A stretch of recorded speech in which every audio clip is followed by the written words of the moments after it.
Joining me now, House Judiciary Member Matt Gaetz. So wait, Matt, so they don't have any proof or evidence, but they're investigating anyway?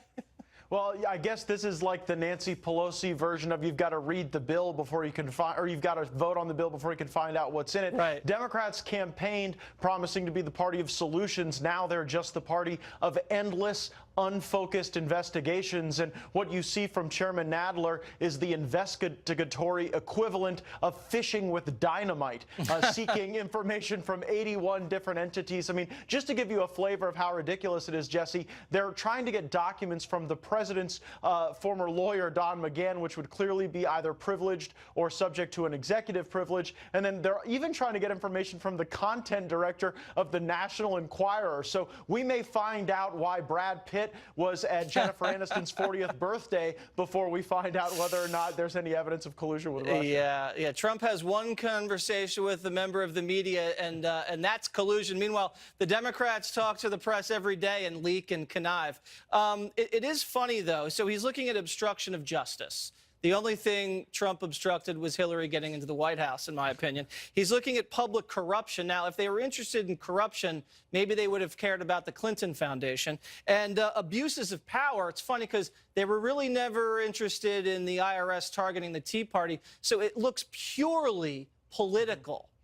Doesn't Well, of course it is, and it is all a lead up to their efforts to destabilize and distract this president. What Democrats know is that if Donald Trump has the opportunity to challenge the bureaucracy, to end wars, to deregulate and then invigorate the American economy, he's going to be reelected because the American people are going to be doing better. And so the only hope Democrats have is to try to tweezer through every deal he's ever done, every element of his life, in hopes that the American people will care more about Donald Trump than they do about their own future. I'm betting on people to actually vote their own interests and not follow just the endless saga of endless investigations with no focus, no end in sight, just a desire to distract. You know, it's totally hypocritical because Congress takes our money, not their money, our money, and they spend it covering up sexual harassment lawsuits. They bribe contractors with it. You know, they give it to lobbyists. They pay off the Iranians with it. It doesn't matter, okay? And then they want to know what Trump did with a few dollars in the 80s?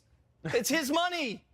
And so much of what the Democrats have alleged against the president deals with his conduct before he even contemplated a political campaign. But, you know, thus is the nature of Washington today. No solutions from Democrats, no real legislation to deal with immigration or infrastructure or the issues that they talked about during the campaign. Instead, just more investigations, more endless attacks. But the good news is the American people, the forgotten men and women of this country, they're going to see through all of this and they're going to show up in droves to re-elect a president that is ending wars and creating more economic opportunity than at any other time in our life, Jesse. All right, Congressman, thank you very much. Thank you.